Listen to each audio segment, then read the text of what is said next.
Vale, muchísimas gracias. Buenos días a todos. Nuestro tema de esta mañana es la Unión Europea ante la desinformación y las fake news. Es el tema que la organización ha considerado que podríamos presentar en esta primera ponencia. Por lo tanto, nuestro agradecimiento a la dirección por cedernos este espacio para hablar de desinformación y de fake news con motivo del Congreso CONRED, Comunicación y Redes Sociales en la Sociedad de la Información. Un tema que sin duda es de gran actualidad y que está relacionado directamente con los medios, con las redes sociales y, por supuesto, con la comunicación. Es importante poder compartir con ustedes el estado y las líneas de actuación que diferentes instituciones están llevando a cabo para poder poner atención sobre la desinformación y un tema tan importante que abordamos esta mañana como son las fake news. Y así poder valorar desde los diferentes sectores, como comentaban en la presentación del Congreso, cómo está esto impactando en la sociedad, en la empresa, en la economía y en las organizaciones. Yo soy Silvia Carrascal, represento aquí mi agradecimiento también a la organización por contar conmigo para moderar entre dos expertos esta primera ponencia del encuentro.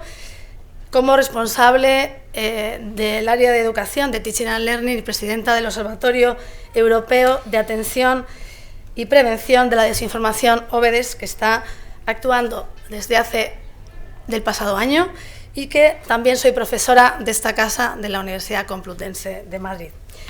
Mi agradecimiento también a las personas que me acompañan y que liderarán, sin duda, como expertos, el debate y los contenidos de esta mañana. Ramón Luis Valcárcel y Juan González Mellizo. Y, como no, agradecer, aunque no ha podido estar con nosotros esta mañana, al señor Fonseca, director de la representación en España de la Comisión Europea, su propuesta para esta ponencia. Juan González Mellizo es analista político en el organismo de representación de la Comisión Europea en España y trabaja en la Comisión Europea desde hace nada más y nada menos que 15 años, de los cuales 7 de ellos también ha trabajado en la Dirección General de Justicia. Ramón Luis Valcárcel es presidente del Comité de Expertos de nuestro observatorio, del Observatorio Europeo de Análisis y Prevención de la Desinformación. Es experto en asuntos europeos y ha sido vicepresidente del Parlamento Europeo desde 2014 hasta 2019. Durante esta etapa ha sido responsable del Servicio de Estudios e Investigación del Parlamento Europeo, de la Unidad de Evaluaciones Científicas y Tecnológicas, STOA, de la Unidad de Análisis Estratégicos también, y así como de las relaciones institucionales del Parlamento ante los parlamentos nacionales de la Unión Europea. También ha formado parte del Comité de las Regiones y el Consejo Económico y Social Europeo y ha sido representante en la Unión por el Mediterráneo y en Latinoamérica, y responsable de la política de comunicación, información y relaciones con los ciudadanos del Parlamento Europeo. Muchas gracias a los dos por estar aquí esta mañana. Se preguntarán ustedes qué hacemos aquí en un congreso de información y redes. Quizás no por la presentación que han hecho con anterioridad, pero sobre todo Juan, Ramón, Luis y yo. ¿Por qué hablar de desinformación? ¿Qué sabemos exactamente de la desinformación? Que ya es un concepto que se repite constantemente en la red. Y ahora sí, ya les voy a pedir que se conecten y participen activamente del debate. ¿Qué sabemos? En primer lugar, nos gustaría también conocer la audiencia que tenemos aquí. Han hablado esta mañana de académicos, personas expertas en redes, profesores, estudiantes. ¿Cuál es su perfil para tener un poco en cuenta la audiencia en la que estamos viviendo? Simplemente con marcar exactamente su perfil, más ajustado con lo que ven ahí, podríamos hacernos una idea de con quién estamos interactuando en la audiencia. Profesores, estudiante, profesional de empresa. Bien, gracias.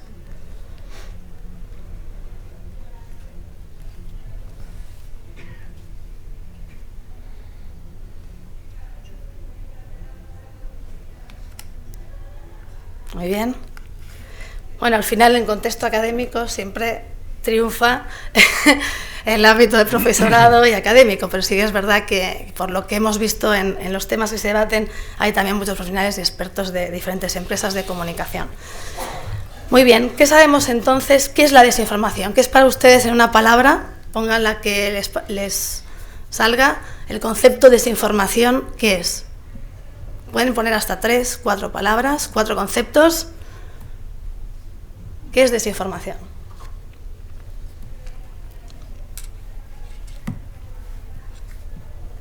No, ¿verdad? Muy bien. No conocer, falta de conocimiento, estupendo. Alarmismo, bulos, fantástico. Manipulación, ignorancia, mentira.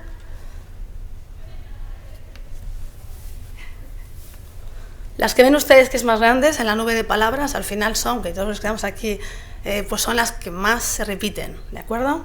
Ahí tendremos en unos minutos una perspectiva de al final de lo que más o menos todos consensuadamente consideramos que es una desinformación.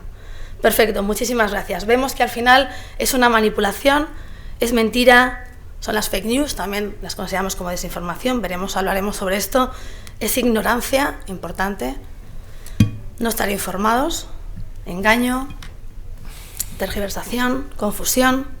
Perfecto, fantástico, muchísimas gracias. Vamos a seguir ahora. Más o menos tenemos ya una panorámica de qué es la desinformación. Al final es sin duda, por lo que hemos visto, una forma de comunicar.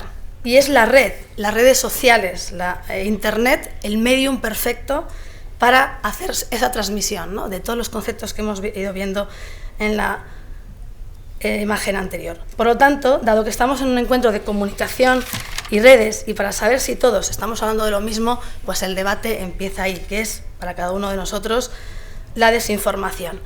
Y ahora, ¿qué sabemos de las fake news? ¿Cuáles consideran ustedes que es el significado más acertado con respecto a los que tienen también en la aplicación? ¿La desinformación es una falta de conocimiento o es un conocimiento sesgado? Pueden ustedes votar a través también de la red. Y lo mismo con la siguiente, que es las fake news, que son noticia contada desde un conocimiento sesgado o una mentira.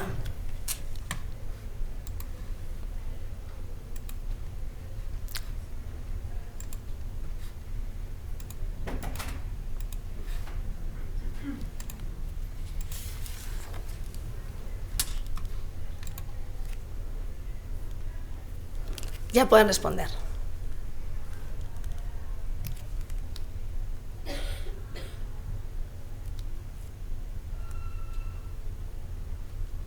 ¿Ha dado tiempo? ¿Sí? ¿Te intentamos? Bien.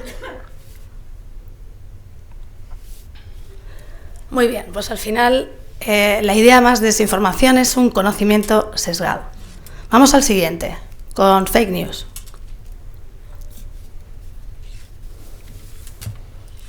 Perdón, ¿sabe? Perfecto, ya.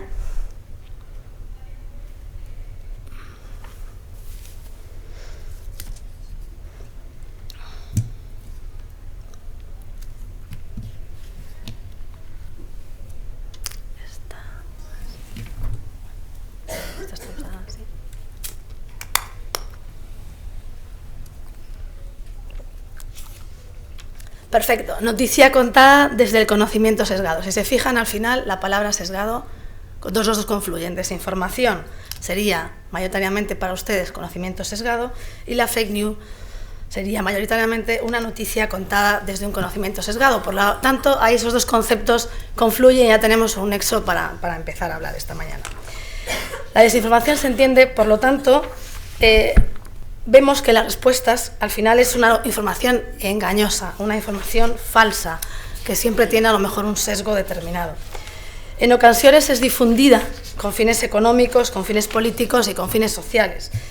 También las noticias falsas son información distorsionada o información errónea. al igual que la desinformación. Los denominados bulos, de los que escuchamos tanto hablar, no son un fenómeno nuevo, y aquí tanto Juan como Ramón Luis nos van a hablar de esta evolución de la desinformación y que realmente ha existido siempre. La falsa información y la propaganda con diferentes fines políticos, sociales y económicos siempre ha sido parte integrante de la comunicación a lo largo de la historia. La capacidad de llegar a audiencias determinadas o seleccionadas es cada vez más sencilla. Con la introducción de las redes, además, y la tecnología, cualquier persona con un simple teléfono, como tenemos todos ahora mismo, y a través de una red social puede transmitir una noticia falsa. Esta transmisión supone una amenaza en el proceso democrático y en ocasiones atenta contra la seguridad de todos los ciudadanos. En este sentido, y dicho esto, sociedad y proceso democrático, además de iniciar este debate de los dos conceptos que hablábamos, desinformación y fake news, es por qué hemos contextualizado, la justificación de por qué hemos contextualizado en la Unión Europea nuestra intervención, cuál es su actuación sobre las fake news. Nos movemos en un contexto cada vez más internacional, más globalizado, y el acceso a la información, y como comentaban en el acto de apertura, la interconexión que tenemos entre nosotros se da a través de la comunicación y las redes sociales.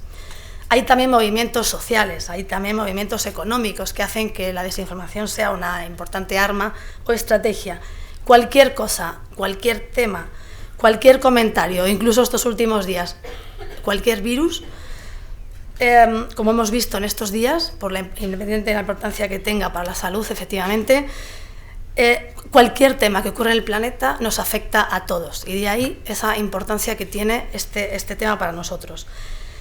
Por ejemplo, ha quedado patente en el referéndum sobre la permanencia del Reino Unido en la Unión Europea, iniciado ya en 2016 y que venimos arrastrando también, el denominado Brexit. Tenemos información reciente. Ha sido un claro ejemplo de la vulnerabilidad que a veces tiene la Unión Europea ante la desinformación. Otro caso son las elecciones presidenciales, o han sido las elecciones presidenciales de Estados Unidos, donde las redes sociales ocuparon un puesto relevante y principal como principal fuente de información. La libertad de expresión es también un valor democrático, es un valor común a la Unión Europea. Y en ese sentido, la Unión Europea ha sido un importante contexto de paz. Por lo tanto, por eso hemos contextualizado nuestra ponencia, la Unión Europea y su política y estrategia de actuación ante las fake news. Y ahora ya, ¿cuál es el papel de la Unión Europea ante la desinformación y las fake news? Juan, Ramón, como queráis. ¿Empiezo yo? Bueno, pues muchas gracias al Observatorio y a la Facultad por invitarnos aquí y darnos la oportunidad de presentar lo que hace la Unión Europea. Lo primero que tengo que decir que es que Silvia ya lo ha explicado todo, así que yo voy a ser muy breve y voy a solo puntualizar algunas cosas en esta introducción. Decir que cuando Silvia planteó hacer las preguntas para definir la desinformación, yo pensé que era una trampa mortal para vosotros y para nosotros, porque definir la desinformación en una palabra es imposible, y en dos folios, en dos páginas también, porque es un proceso muy complejo. Pero me ha encantado la primera de las transparencias con todas las palabras, porque es una visión una imagen muy visual que engloba todo o casi todo. A mí me ha faltado, a lo mejor yo hubiera puesto como palabra estrategia, intimidación, porque ha habido mucho y está habiendo mucho de intimidación a algunas minorías, para empujarlas a participar en ciertos procesos políticos de manera muy sesgada, ¿no? Por ejemplo, y ya termino con las definiciones, el grupo de expertos de alto nivel de la Comisión Europea, que es un grupo formado por 28 países expertos de todas las esferas académicas, redes y demás, recomiendan dejar de hablar de fake news y referirse solo a la desinformación. ¿Por qué? Porque fake news es una pequeña parte de eso, ¿no? De la desinformación hemos visto ya que es mucho más.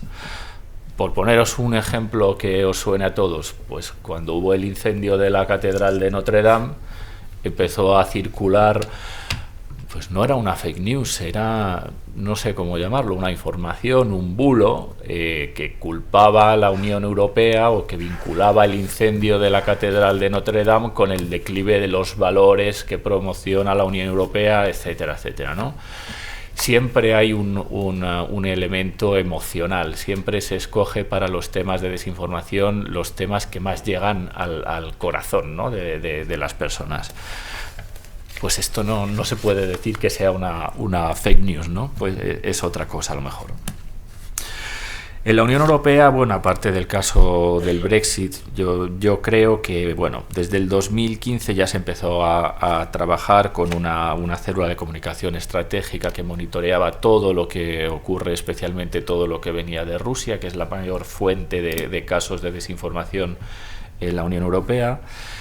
Pero creo que fue sobre todo a partir del caso de Cambridge Analytica en el 2018 que abrimos todos los ojos totalmente, algo que ya sospechábamos, pero ya teníamos la constatación de lo frágiles y lo vulnerables que pueden ser nuestros procesos electorales en la nueva era tecnológica, dejando al lado los aspectos de la privacidad de los usuarios, que eso requeriría también una ponencia aparte. Pero en este caso a lo que se estaba atentando pues era a la democracia, que es el valor, uno de los valores claves fundamentales de nuestro tratado sobre los que se basa en la Unión Europea. Yo creo que eso fue un punto de inflexión total en las políticas europeas, al que siguieron un plan de acción, un sistema de alerta rápida, varios grupos. Yo creo que tendremos tiempo luego de entrar un poco más en el contenido de estas medidas, y sobre todo con las elecciones del Parlamento Europeo y no solo, otras elecciones nacionales en la Unión Europea que estaban pues a las puertas, ¿no? Se sacó pues un paquete electoral para mejorar la transparencia de la publicidad política online y bueno, y otras medidas dedicadas para reforzar estos procesos electorales. A día de hoy todavía no sabemos con seguridad, pero pronto se va a publicar un informe más detallado si ha habido una campaña o hubo una campaña masiva de interferencia a nivel transnacional en las elecciones del Parlamento Europeo. Creemos que no, pero eso no significa que no haya habido desinformación. Van evolucionando las técnicas y las estrategias de desinformación. Y en lugar de hacer campañas masivas, ahora se escogen campañas más locales, más focalizadas, más dispersas, más difíciles de identificar. Y mi último mensaje en esta introducción es que, a pesar de que el tema de desinformación, y lo veremos más tarde, pues ahora hay vamos a decir, mano dura o medidas más estrictas, es tan importante para nosotros defender nuestra democracia y procesos electorales como la libertad de expresión y que haya un debate abierto y pluralista. No es ni en nuestro espíritu ni en nuestra intención crear ministerios de la verdad o censurar contenidos. La desinformación se combate de otras muchas maneras. Informando sobre cosas que son veraces. Podemos hablar luego también de estrategias y de actores y demás.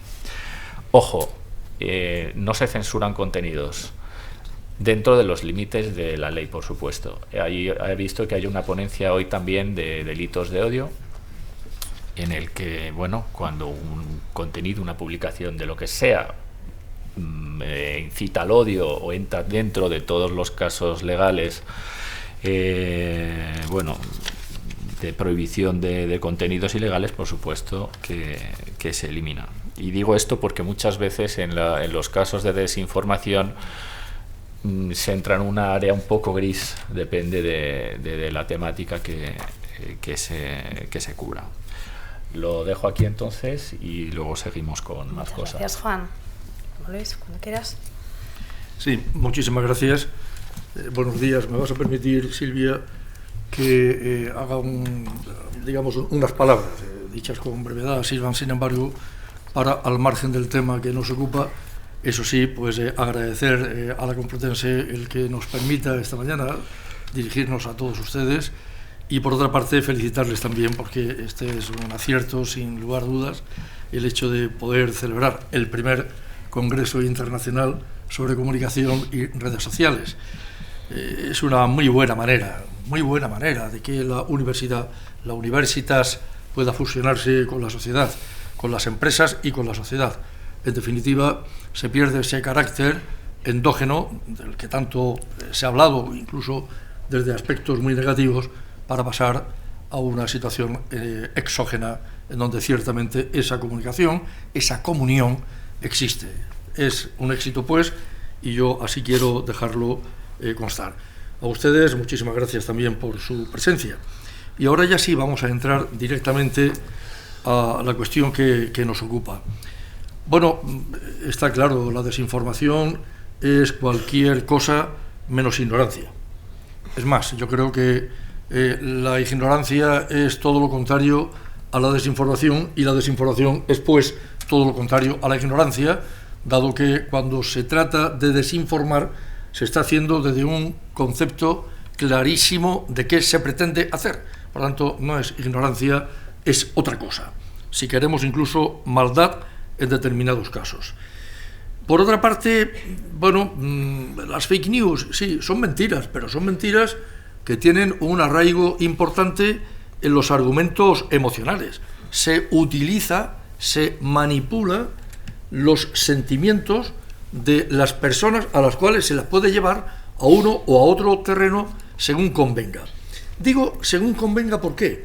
Porque no quepa la menor duda, todo el mundo de la desinformación, de las noticias distorsionadas, de las fake news, de las guerras híbridas, etcétera, etcétera, no hacen sino obedecer a cuestiones que tienen mucho que ver con los intereses, bien sean políticos, bien sean económicos, sociales también. Quiero decir con esto que realmente la humanidad puede haber cambiado, de hecho así ha ocurrido, en lo accidental, pero no cambia en lo esencial. El mundo entero se ha movido por intereses, y cuando hablamos de intereses nos viene automáticamente, lo pretendamos o no, automáticamente nos viene el interés político, el interés económico.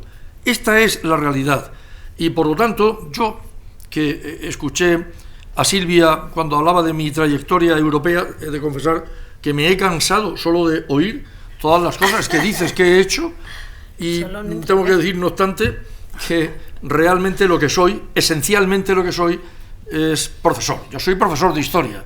Me cuesta, pues, zafarme, es más, no lo pretendo, de mi realidad para poder recurrir a un brevísimo paseo por la historia para poder confirmar, para poder ratificarme en esto que digo de que la humanidad cambia en lo accidental, no cambia, sin embargo, en lo esencial.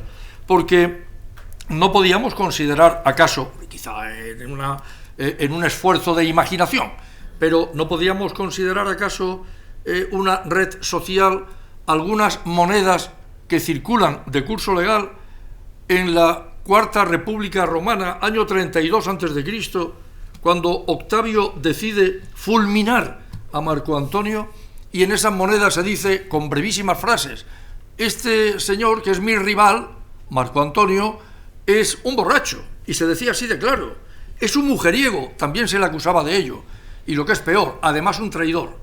Con lo cual, parte de Roma, que podía estar dividida entre quienes dominaban las provincias occidentales, Octavio, y quien pretendía dominar, este Octavio, las provincias orientales, entonces bajo el dominio de Marco Antonio, tenía que desacreditarle de cualquiera de las maneras.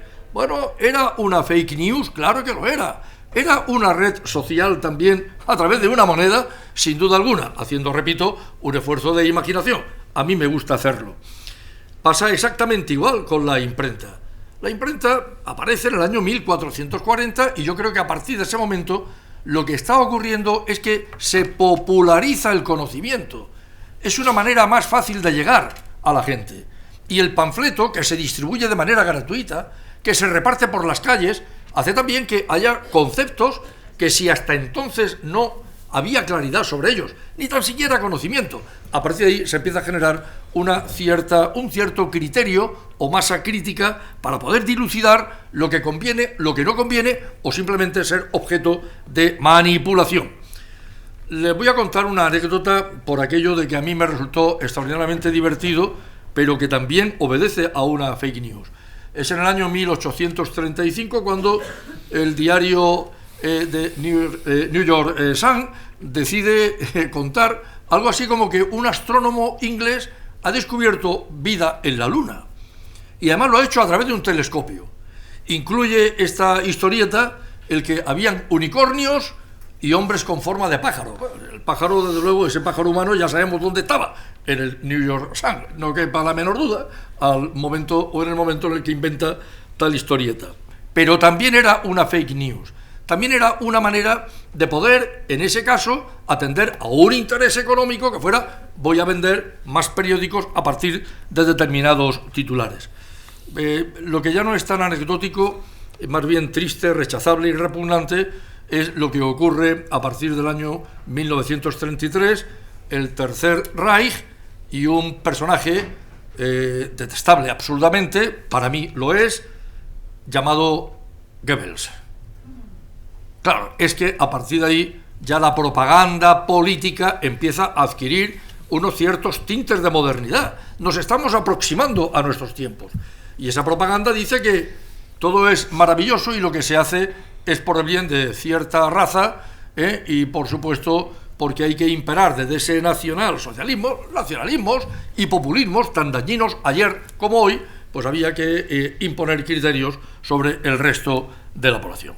Bueno, todo esto es un paseo a través de la historia para poder ver que efectivamente todo responde a intereses económicos, a intereses políticos, de una perversidad absoluta, y además de todo ello, hombre, que esencialmente esto de las redes sociales, insistir una vez más, con un gran esfuerzo imaginativo, nos puede llevar a tiempos remotos, año 32 a.C., por ejemplo, Cuarta República Romana, para ver que ya existían instrumentos, cauces, a través de los cuales se podía llegar pues a ese nivel de manipulación sobre la sociedad. Más adelante podremos hablar del Brexit, ya que nos has hecho casi una cierta invitación para hacerlo, las elecciones americanas, y algo que sí me gustaría, y con esto termino de verdad esta primera intervención, no sé si habrá tiempo a la segunda, porque igual Silvia ya ha decidido que no hable más, pero hay algo importante también. Es cierto que acontecimientos como el Brexit, como las elecciones en Estados Unidos, en donde Trump sale elegido de qué manera, también es verdad que todo esto que de alguna manera agita, que enciende las alarmas en la Unión Europea, en las instituciones de la Unión Europea, hay algo importante, no lo olvidemos, es la invasión de Rusia en Crimea. Yo creo que ahí es cuando realmente se nos espolvorea, es cuando se nos agita para decir, aquí empieza a pasar algo, porque la guerra híbrida, otro de los grandes conceptos, es que hoy hablamos de terminología nueva, pero de conceptos viejos. La guerra híbrida no hace sino obedecer a partir de la mentira, de la manipulación, de las fake news, de la desinformación, empiezan a conquistar territorios porque pretendían ser Ucrania, Unión Europea. Claro, Rusia, en ese concepto absolutamente demencial de no volver al soviet, pero sí volver al imperio ruso, pretendía, claro, que Ucrania no tuviera el más mínimo o la más mínima de las posibilidades para ser Unión Europea. De esto podría hablar mucho. Yo estuve en Ucrania, estuve en Kiev en el momento en el que se dirigieron disparos asesinos contra personas que querían ser europeos y murieron porque querían ser europeos. Yo estaba con ellos. Quiero decir con esto que es el momento en el que hay una reacción seria, una reacción contundente, y a partir de ahí se inicia la historia. Muchas gracias. Bueno, hemos visto con este paseo por la historia que realmente la desinformación ha existido siempre. Hemos visto también cómo en la actualidad ya se habla de amenaza híbrida, comentaba con el tema de Rusia, y también hemos visto que las instituciones más importantes en Europa están trabajando y realizando, como la denominaba Juan, estrategias para directamente trabajar activamente sobre este tema. Si hemos visto que es un problema que nos afecta y un tema de gran actualidad, ¿qué instituciones deberían liderar las políticas de atención a la desinformación? Ahí tienen ustedes, para poder también interactuar, cuáles son las instituciones que realmente deberían de liderar. Es un problema de todos, es una amenaza que nos toca a todos, pero que es la sociedad civil, la administración pública y el gobierno, los medios de comunicación, las instituciones educativas, los jueces, la justicia. Utilicen ustedes la aplicación y vemos a ver quiénes considera el público que deberían de liderar esa atención a la desinformación. Cuando quieran.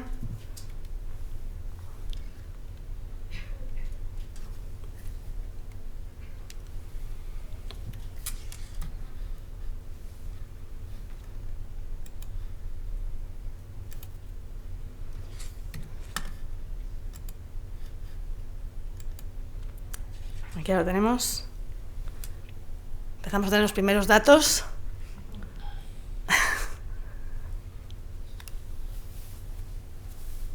Está claro que todas deberían de ser importantes, todas deberían de participar de esa estrategia, pero bueno, siempre tenemos preferencias, ¿no? Las preferencias que están vinculadas a la línea en la que trabajamos, a nuestra institución en la que pertenecemos, a nuestros valores, a nuestros intereses. Palabra que ha salido también mucho esta mañana.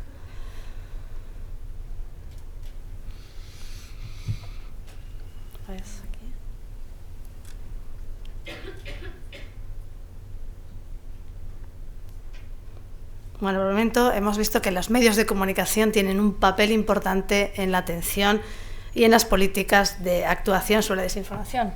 Juan, tienes un montón cerca de 400 para poder colaborar en la estrategia de la Unión Europea en materia de desinformación. Genial, muchísimas gracias. Bien, ¿cuáles son y cuáles consideráis, Juan y Ramón Luis, que serían estas instituciones que deben de liderar estas políticas? Obviamente hemos hablado hoy de dos. Y sobre todo un tema que seguramente están preguntando los asistentes, que es, ¿trabajan de forma coordinada? Es una estrategia, hemos hablado que tienen una línea de actuación clara, que están desarrollando entre diferentes países, personas, agentes y instituciones que están liderando esa estrategia. ¿Trabajan de forma coordinada? ¿Quiénes son los agentes desde la Unión Europea, el Parlamento o instituciones que están trabajando en este tema? Bueno, ¿me miras a mí? Entonces, sí, pues perfecto. Vamos a ver, yo creo que nada surge por generación espontánea, ¿no? Yo creo que al final se trata de coordinar, eso sí, se trata de saber dónde hay que poner el acento, por supuesto, también, pero alguien tiene que liderar, alguien tiene que llevar a cabo por lo menos el primero de los pasos que se ha de dar, ¿no?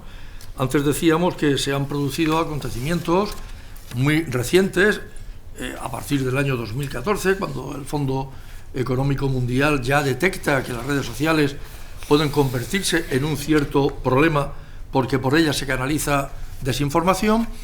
Hemos hablado del Brexit, bueno, no hemos hablado, hemos citado Brexit y otras cosas, pero es verdad que todo esto no hace sino que sean las instituciones públicas, políticas, en este caso instituciones europeas, las que lleven la iniciativa.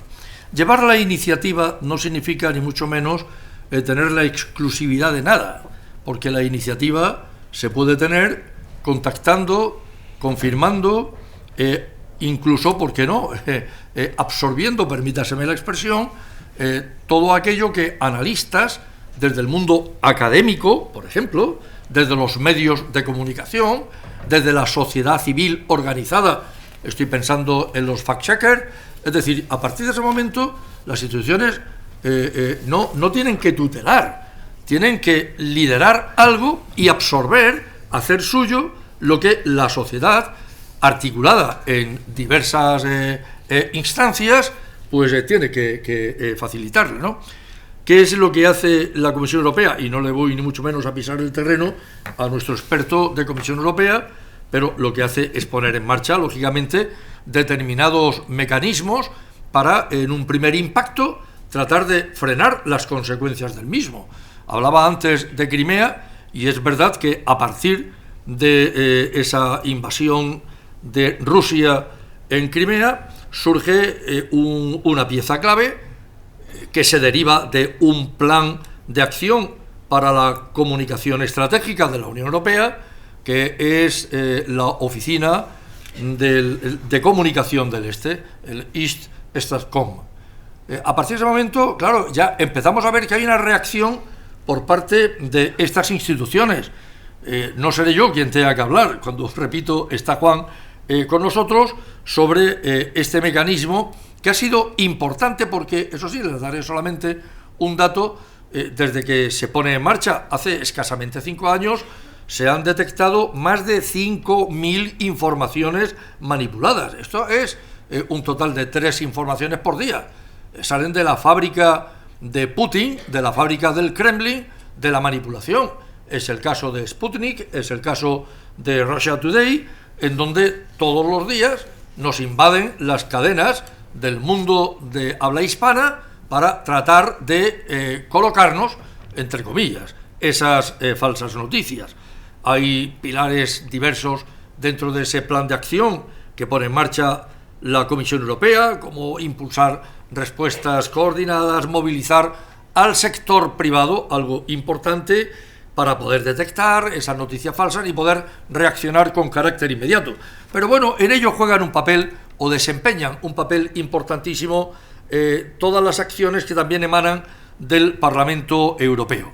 Y es decir que el Parlamento Europeo es verdad que se muestra muy activo junto con la Comisión, porque se trata de coordinar, pero se muestra muy activo sobre todo a la hora de prevenir, también de detectar y por supuesto de replicar o reaccionar contra esas informaciones falsas que surgen todos los días y que además intentan, sobre todo, desestabilizar, digamos, desacreditar la institución Parlamento Europeo, porque en definitiva es la Cámara Representante de la soberanía popular europea. Por lo que hay una oficina de comunicación muy potente, la Dirección General de Comunicación. Esta sí estuvo bajo mi responsabilidad política. Sé pues, digamos, la eficacia de la misma, y es verdad que hay mecanismos extraordinarios y personas extraordinarias que están actuando permanentemente. Y cuando digo personas no hablo de funcionarios, no hablo de gentes adscritas a esa dirección de comunicación. Estoy hablando de manera muy especial de medios de comunicación, periodistas, en definitiva, comprometidos. Decía Juan que hay algo muy importante, y es que la democracia no está para juegos. Las democracias occidentales no pueden ser, ni mucho menos, patente de corso para que nadie nos venga a tambalear, permítanme este término. Pero es cierto que las personas que están colaborando con el Parlamento Europeo, esa sociedad civil, esos medios de comunicación, esos periodistas de manera espontánea que se van sumando a la gran red de fact-checker, están haciendo una labor impagable, realmente encomiable, porque para mí es con plena seguridad lo más acertado que ha podido hacer el Parlamento Europeo junto con las oficinas. Juan es representante de la oficina de la Comisión Europea aquí en España, oficinas de información. El Parlamento Europeo también se ubica, además, en el mismo edificio, son buenos colegas y están funcionando en ese sentido de una manera realmente extraordinaria. Muy bien, muchas gracias, Juan. Bueno, pues nada, Ramón lo ha explicado todo fenomenal, así que de nuevo voy a hacer solo unos breves apuntes. Primero sobre los resultados de lo que consideráis quién debe liderar esto, que también era una pregunta trampa, pero muy relevante y muy bien hecha. Que ya puede responder a la siguiente pregunta que Ramón Luis ya ha introducido, que es qué papel juegan los medios de comunicación y cómo trabajáis con ellos. Estamos muy de acuerdo en que los medios de comunicación tienen un papel muy importante. Yo creo que habría que matizar que dentro de los medios de comunicación están las plataformas online como actores que no sé si entran dentro de lo que son los medios de comunicación o están separados. Que bueno, tienen en su mano el asegurar que haya una transparencia en los contenidos que se publican, que los ciudadanos sepan qué informaciones son ciertas o no son ciertas, el eliminar cuentas falsas, el eliminar bots. Y tengo que decir que la Comisión Europea en particular con las redes, con Google, con Twitter, con Facebook, pues hay una muy buena sintonía, al menos en este tipo de temas, ¿no? No estamos a favor de momento de legislar nada, y son todo compromisos voluntarios de las redes a los que les interesa también que sus usuarios se sientan en un entorno de confianza, ¿no? y de tranquilidad.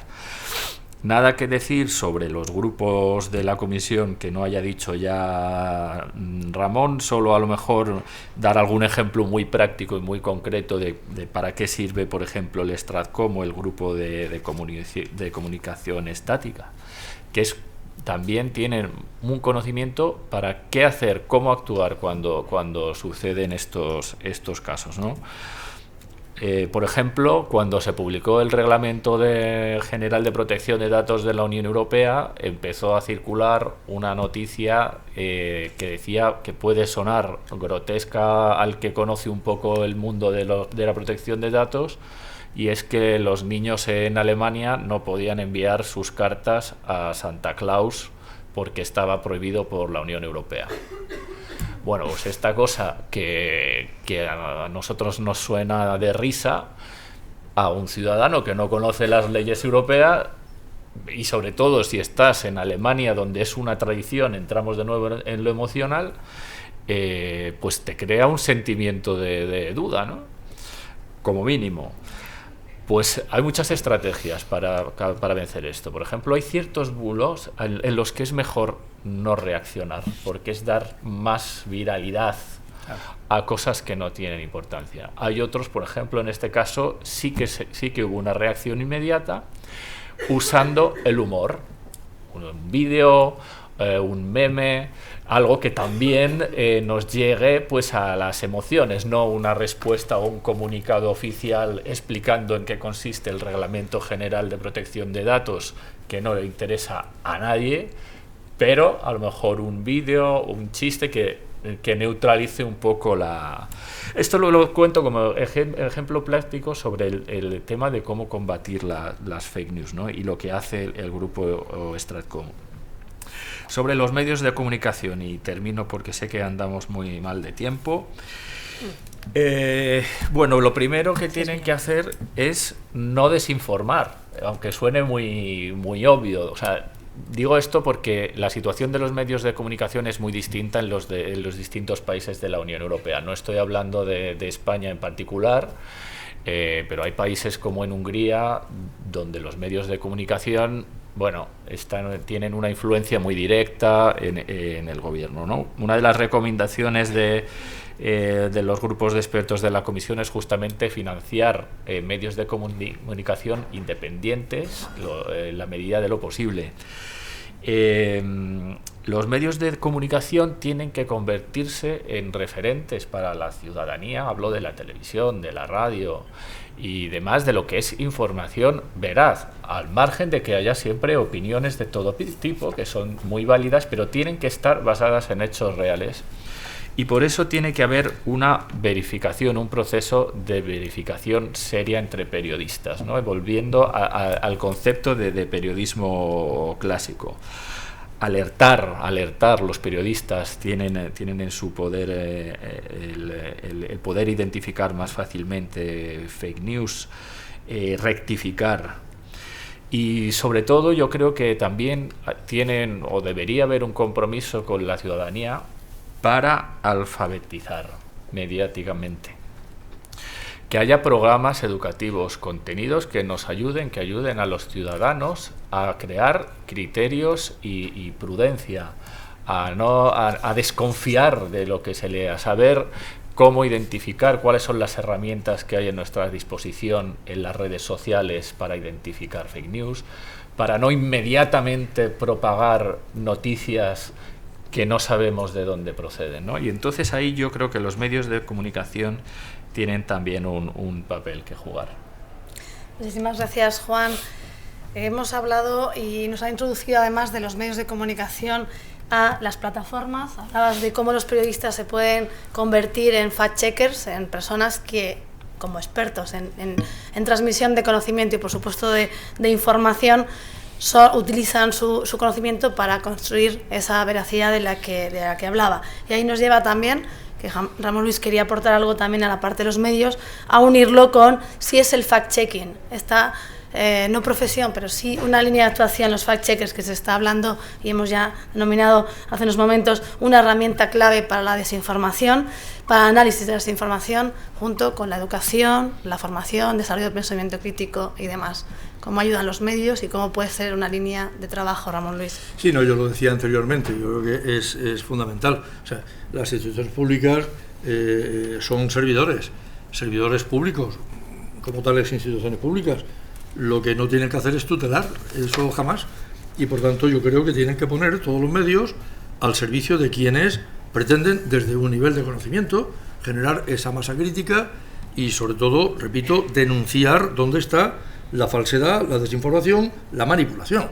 Entonces, estos conceptos de fact-checker, verificadores de hechos, yo creo que son fundamentales a la hora de poder entender qué es lo que pretendemos o qué es lo que pretende. Yo no formo parte de una institución pública, pero qué es lo que se pretende en definitiva a la hora de poner al servicio de quienes realmente quieren trabajar en ese sentido, pues la facilidad y los medios para que se constituyan tales redes.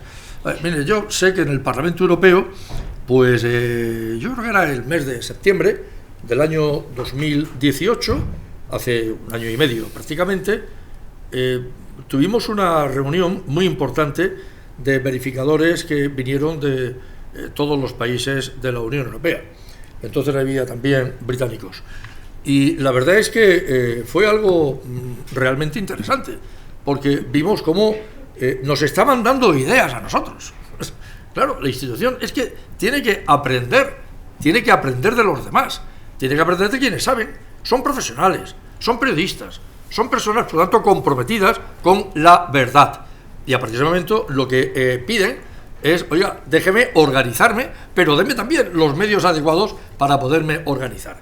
Yo no sé si se trataría de hablar, a lo mejor, de una rama dentro del periodismo, los verificadores, no lo sé, quizá eso es un poco, no lo sé, es ciencia ficción, o no es ficción y es ciencia. Miro a la directora del Congreso, la miro además con cierto recelo por si estoy diciendo algún disparate, pero en cualquier caso creo que es algo que podría también considerarse, porque realmente estamos ante un problema de extraordinaria gravedad, porque la manipulación interesada lleva a la desestabilización de las democracias occidentales. Esto sí que no es ciencia ficción, estos son realidades que hemos visto, que han pasado y siguen pasando con mensajes populistas. Es que en Europa el populismo ya no es ninguna posibilidad, lamentablemente es una certeza, y está instalado en Hungría, y trata de instalarse en Francia, y lo hemos visto en Gran Bretaña. Por lo tanto, y si nos vamos al otro lado del Atlántico, también está el populismo en la América del Norte, un señor llamado Trump, y en la América Latina, con algunos otros, pienso en Venezuela, pienso en Chile, pienso en Cuba. Es decir, creo que esto es algo que realmente nos tiene que preocupar, y por tanto habrá que poner al servicio de quienes quieren hacer esa labor, pues todos los medios disponibles. Yo quería haber dicho algo antes sobre las plataformas, porque las plataformas, yo hasta ayer estaba muy enfadado con ellas, es decir, los gigantes tecnológicos. Hombre, hoy estoy simplemente esperanzado con que mañana puedan cambiar la actitud, porque hasta ahora no han sido muy colaboradoras, ni mucho menos con la verdad, y se han sentido cómodas en la desinformación, no han hecho grandes esfuerzos para evitarlo. Entonces, claro, la Comisión Europea pone en el año 2018 un código de buenas prácticas contra la desinformación en funcionamiento, y además le dice a las plataformas, oiga, ustedes se tienen que integrar en esto, y ellos dicen, encantado de la vida, pero oiga, que se tienen que integrar de manera obligatoria. ¿Qué es lo que yo he hecho en falta? La Comisión no obliga a estos gigantes tecnológicos a asumir desde la obligatoriedad estas prácticas, este código de buenas prácticas. Porque si no, ¿qué ocurre? Que al final Facebook levanta la mano diciendo yo soy el primero que me adhiero a este código, pero al día siguiente aparece Cambridge Analytica. Y esto es el resultado de no someterse. Lo voy a poner entre comillas para que nadie diga que esto es autoritarismo, pero al menos de no adherirse desde ese concepto obligatorio a ese código de buenas prácticas. Por tanto, los gigantes tecnológicos tendrán también que ser transparentes, tienen que rendir cuentas, tienen que acatar las normas vigentes y la legislación, porque si no, al final estamos moviéndonos entre papel mojado. Bueno, muchas gracias. Bueno, yo creo que hemos tocado un montón de temas suficientes y para abrir un turno de preguntas sobre todo esto que hemos hablado. Fake news, desinformación, toma de decisiones en temas políticos, sociales, económicos, cómo está afectando y sobre todo cuál es el papel de los medios, de vosotros, de las personas que están trabajando en este contexto en torno a la atención y prevención de la desinformación. Turno de preguntas. Sí. ¿Hay alguien que...? ¿Ah, sí? Vale, pues cuando quiera. Un tema que no sea... Bueno, muchas gracias, me parece todo fascinante. Y el referéndum catalán, yo creo que ahí se produjo también un tema muy significativo de fake news con imágenes de brutalidad policial que luego resultaron ser falsas. Entonces, mi pregunta es, ¿no son los propios periodistas en el ejercicio de la profesión, cada uno como responsable de la información que transmite? Porque el problema no es solamente que eso se transmitía por Twitter, sino que los periodistas a veces se nutren de Twitter sin verificar antes. Entonces, no hay una responsabilidad individual de cada periodista, que siempre la ha habido, ¿no?, de verificar la información, el qué, el quién, el cuándo, cómo, verificar todo antes de divulgarlo. Entonces, toman inmediatamente cualquier cosa algunos, ¿no? Y eso pasó con medios Ay, perdón, es que no se me estaba oyendo. Perdón, no, que estaba diciendo que el referéndum catalán pues fue un ejemplo importante, ¿no?, de cómo por Twitter se difundieron imágenes de brutalidad policial que luego resultó que ni siquiera correspondían a ese acontecimiento. Y cómo los periodistas, cada periodista en el ejercicio de su profesión siempre ha sido responsable de la información que él transmite en la radio, en la televisión, en el periódico. Pero actualmente hay mucho periodista que se nutre de Twitter. Inmediatamente, antes de verificar, repite lo que ha salido en Twitter sin contrastar antes, ¿no? Entonces, ¿cómo no sé si sería si las facultades de periodismo, la sociedad debe de exigir no solamente que haya un fact-checker, es que el fact-checker tiene que ser el primero, el periodista que transmita la información. Muchas gracias. Yo creo que has nombrado un concepto que es muy importante, o sea, verdad, veracidad, has dicho la palabra veracidad. Y también has dicho que efectivamente a veces transmitimos bien los periodistas o bien el que retuitea, ¿no?, sin comprobar la información. Ahí, desde el observatorio, nosotros estamos trabajando mucho en la importancia que tiene, y de ahí también mi implicación, es la importancia que tiene la alfabetización, y lo ha dicho Juan hace un momento, la alfabetización mediática y el desarrollo del pensamiento crítico. Eso hace que si yo tengo un acierto, ¿no?, tic de pensamiento crítico, tenga 7 años, 10 años o 14 años, por mucho que escuche en mi casa decir este político es tal o esta noticia es tal, primero lo que hago es cuestionármela, ¿no? Y me la cuestiono siempre que entiendo que no todo lo que salta es 100% cierto, ¿no? Entonces, la alfabetización mediática, la parte de formación es la que realmente estamos trabajando, y ahí nos puede ayudar mucho el data science. Al final hay verdaderos expertos que son capaces, lo has dicho, sabemos y hemos visto estos días con el coronavirus cómo incluso el telediario, por fin, que me llama muchísima atención, hace un análisis este mercado que ha salido no es en Wuhan, esto es en otro sitio, en otro momento, vendiendo pescado y no sé qué. Esta foto del hospital no es realmente esta, y eso lo hacen continuamente. Y si nosotros estamos consumiendo información sin cuestionarnos todo, es verdad que sería, no sé cómo lo vamos a atajar, a ver si Juan nos puede también iluminar, pero cuestionarnos todo yo creo que sería un problema también existencial, estar todo el día cuestionándolo todo.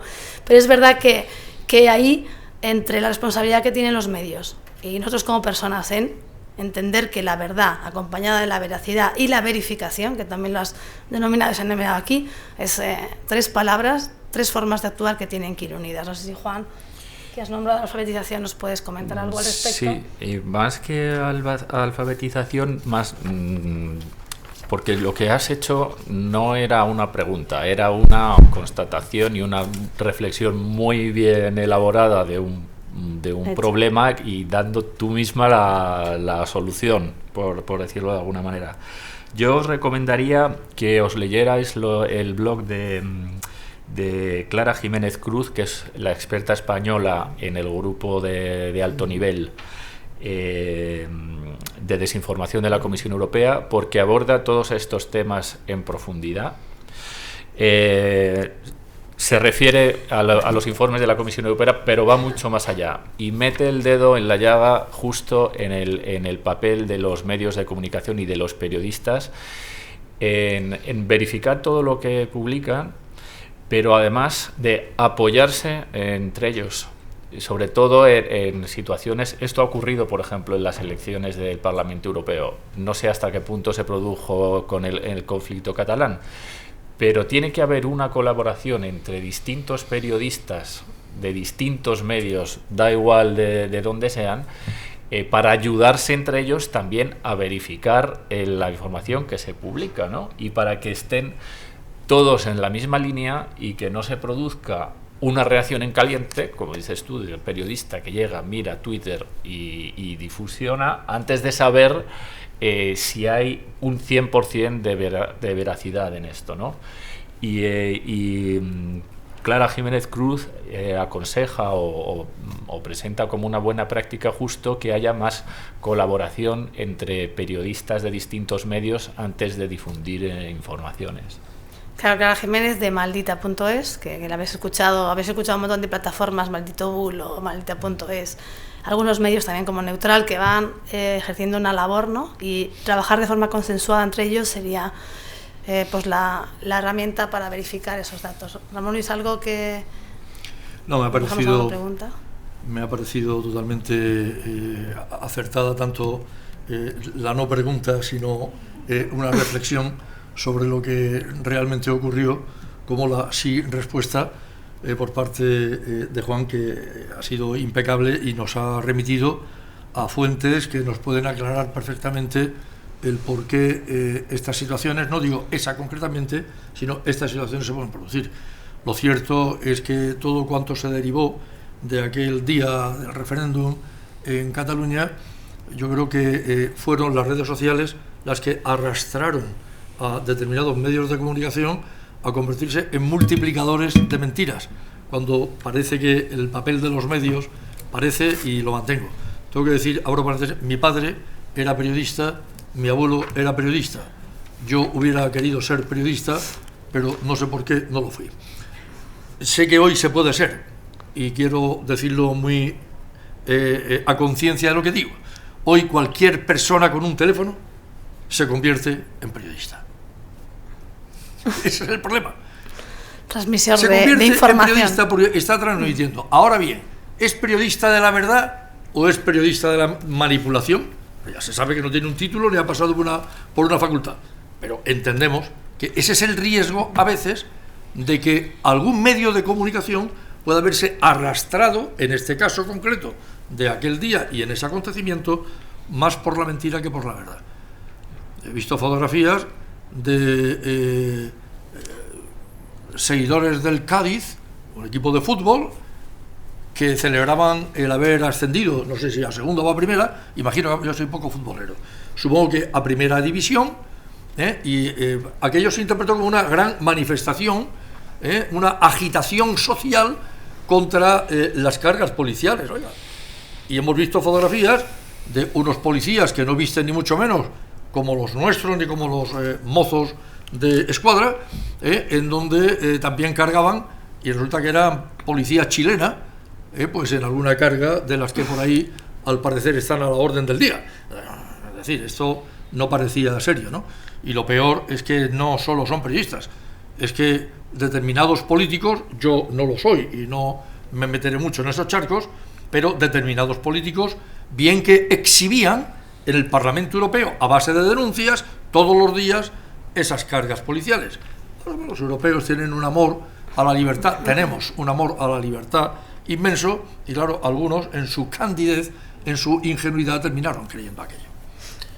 Bueno, muchas gracias. ¿Alguna otra pregunta rápido? Porque vamos un poco desfasados de tiempo. Sí, por aquí.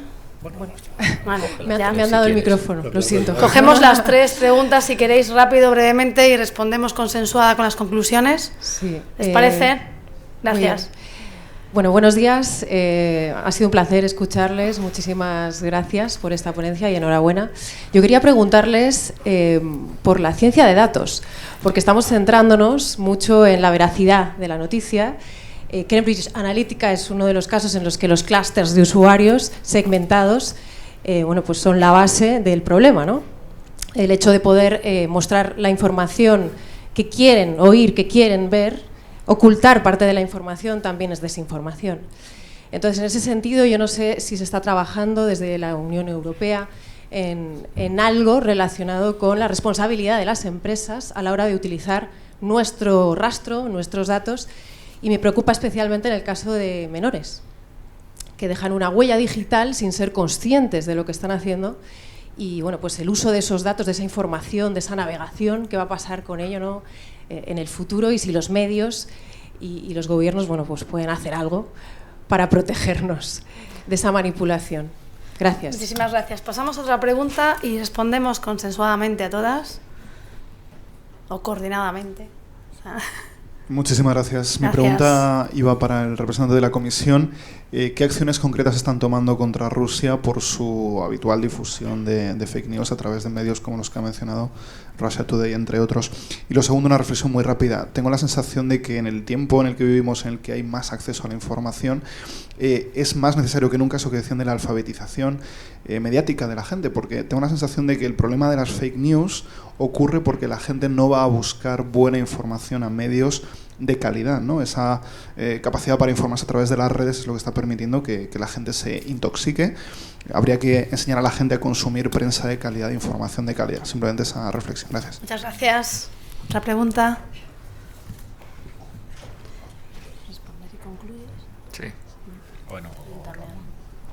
Muchas gracias. Hola, soy Alberto Dafonte, de la Universidad de Vigo.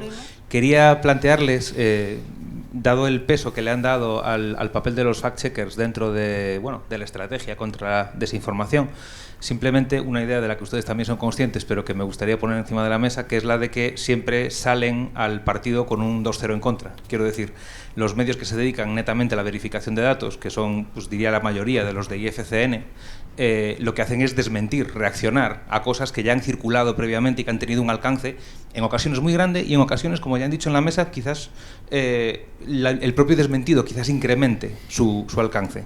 Entonces, con respecto a eso y a las otras estrategias posibles, como la alfabetización, no sé qué idea, simplemente qué ideas tienen al respecto sobre esto. O sea, los fact-checkers son importantes, soy el primero en admitirlo, pero al mismo tiempo creo que les estamos dando una responsabilidad que quizás los exceda simplemente por eso, porque luchan contra algo que ya ha circulado mucho. Nada más, gracias. Muchas gracias. ¿Ya? Bien, pues yo creo que vamos a responder a las preguntas, a las 3 últimas preguntas, y ya concluimos. Bueno, ellos son los expertos, concluyen la sesión. Muchísimas gracias. Bueno, a ver, la primera pregunta, la responsabilidad de empresas y el uso de datos, y qué va a pasar, cómo nos protege la Unión Europea y demás. El tema, por ejemplo, de Cambridge Analytica se produjo, por desgracia, meses antes de que el Reglamento General de Protección de Datos entrara en aplicación. Estaba ya en vigor y no estaba en aplicación. Es un reglamento revolucionario, es la legislación que más protege en el mundo contra la protección de datos. Si lo de Cambridge Analytica se hubiera producido meses después, da igual que fueran en las elecciones de Estados Unidos, porque muchos de los datos que se recopilaban venían de la Unión Europea. Hubiera habido una sanción. Que el hecho se hubiera producido o no, pues no lo sabemos. A lo mejor el hecho de haber ya una amenaza de sanción hubiera disuadido de esta práctica, muy probablemente, pero hoy por hoy, tal y como está el reglamento de protección de datos, implica que cada vez, pero eso también es un poco nuestra responsabilidad, que introducimos nuestros datos o que usamos las plataformas o que nuestros hijos la introducen, tiene que haber un consentimiento expreso de cada uno de nosotros, ¿no? Es una protección más de datos. Podíamos hablar, y si quieres luego lo comentamos en bilateral, porque es un tema un poco más complicado, de cosas más concretas que se pueden hacer para proteger nuestros datos, del papel de las autoridades nacionales de protección de datos y demás, pero quería mandarte un mensaje tranquilizador en el sentido de que desde entonces sí que ha habido una evolución legislativa muy importante y que ahora tenemos el reglamento más potente de protección de datos en la Unión Europea, que está muy ligado, por supuesto, a todos los temas de desinformación que estamos comentando. A la pregunta de si estamos haciendo, paso a Rusia, algo contra la desinformación que están haciendo. Yo espero que aquí Ramón, que es mucho más experto que yo en estos temas, me eche una mano, pero lo que puedo decir que, por desgracia, hasta donde yo sé, la desinformación o las fake news como tales no son ilegales. No son ilegales. El límite, como he explicado antes, lo he puesto antes, pues es cuando hay una incitación al odio, etcétera. Que a lo mejor algo de lo que dice Rusia está en alguna de esas líneas. Por ejemplo, si entráis ahora en la web de Stratcom, aparte de hacer fake news sobre el virus de China, ahora se están cebando con los polacos por el Holocausto. Como fue hace poco el aniversario, ahora la estrategia de Rusia es culpabilizar a Polonia por todo lo que pasó en la época de Hitler, ¿no? Pues es una zona muy gris, pero la Unión Europea, al contrario de que si eso se produjera en un país, por ejemplo, dentro de Europa, pues entrarían toda la legislación contra la xenofobia, racismo en marcha. No es el caso con Rusia, pero en general el mensaje es, desgraciadamente, a la desinformación. Contra la desinformación no se puede luchar con medios legales, sino con contramedidas para mitigarla. Pero estoy seguro que Ramón me va a contradecir o completar. Es verdad que debería haber alguna medida más de tipo diplomático en el marco de las relaciones de la Unión Europea con Rusia. Y la última pregunta era sobre los fact-checkers y su responsabilidad. Yo estoy de acuerdo también, eso también era una más reflexión que pregunta, que no tienen la responsabilidad única y que son una parte de todo el engranaje. Luego tienen los que tienen que reaccionar, no son solo los fact-checkers, pero aquí también quería completar una cosa que no se ha dicho antes, y es el hecho de que muchos de los validadores pertenecen a la sociedad civil. Hay muchos ciudadanos interesados simplemente en la desinformación, cuya ayuda es muy valiosa para detectar un bulo, lo ves y lo dices, ¿no? Entonces, yo creo que es también un valor añadido de los fact-checkers que va más allá de la responsabilidad que quieran tener.